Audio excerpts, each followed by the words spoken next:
Mother tongue. I am a writer and someone who has always loved language. I spend a great deal of my time thinking about the power of language, the way it can make us imagine an emotion, an image, or an idea. Language is the tool of my trade. Recently, I gave a talk to a large group of people at which my mom was present. I realized that it was perhaps the first time she had heard me giving a long speech filled with standard English. I had learned it in school and through books, but I had never used it with her. Talking with my mother, I sometimes find myself sounding like her. For example, I might say, "Not waste money that way." This is the kind of English that I grew up with. I grew up listening to my Chinese mother whose English is grammatically incorrect. Some people say they don't understand my mother's English and even describe it as broken. This makes it sound as if it needs to be fixed. I've also heard other terms used for her English, such as limited English. Actually, when I was young, my mother's limited English limited my view of her. There were times when I was ashamed of her English. Because she did not express her thoughts perfectly, I considered her thoughts imperfect. I had plenty of evidence to support that idea. People in stores did not give her good service, pretending not to understand her or even acting as if they did not hear her. My mother knew the limitations of her English as well. Therefore, she sometimes used my English to ask for information or to complain to people who had been rude to her. There were times when she had me call people on the phone for her. When I was 15, she had me call her stockbroker and pretend to be her. "This is Mrs. Tan," I said. My mother was standing behind me whispering, "Why he don't send me check, already 2 weeks late. So mad he lied to me, losing me money." I translated her broken sentences into perfect English and said calmly, "I'm getting rather concerned. You had agreed to send the check 2 weeks ago, but it hasn't arrived."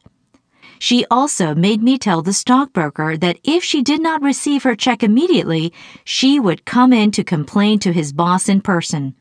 And the following week I was sitting there red-faced and quiet while my mother, the real Mrs. Tan, was shouting at his boss in her broken English.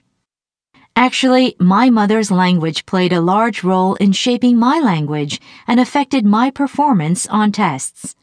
While my English skills were never judged as poor compared to math, English was not considered my strong point. I did well in English, but not well enough to change people's opinion that my true abilities lay in math and science. I can understand this. Math is precise. There is only one correct answer. However, for me at least, the answers on English tests were always a matter of opinion and personal experience. For example, there were fill-in-the-blank questions, such as, even though Tom was, Mary thought he was.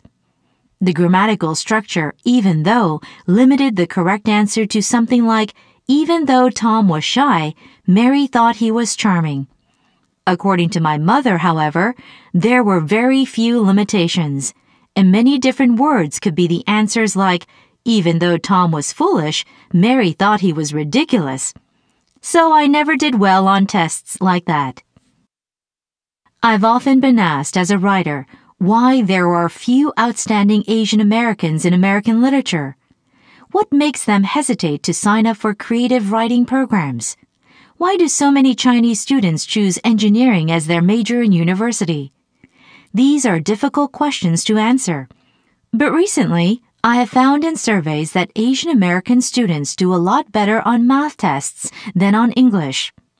This makes me think that there are other Asian American families whose English spoken at their home might be described as broken or limited. Perhaps they have teachers who are pushing them away from writing and into math or science, as my teachers did to me. Fortunately, I became a writer because I like to challenge people's expectations of me.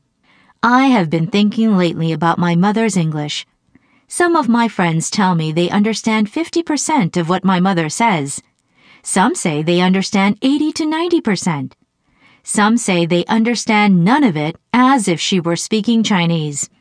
To me, however, my mother's English is perfectly clear and natural. It is my mother tongue. It is the language that helped shape the way I saw things, expressed things, and made sense of the world as a writer. For example, people might come up with nightfall or dusk when they are asked to describe the word sunset. However, my imaginative mother tongue allowed me to see a burst of colors against a dark sky, the moon rising, and the lowering of a curtain of stars whenever I heard the word. When I first started writing fiction, I used wittily crafted sentences that would finally prove I had mastery over the English language. However, I later started to consider who the readers of my stories would be. The reader I decided upon as a model was my mother. With her in mind, I began to write stories using all the Englishes I grew up with.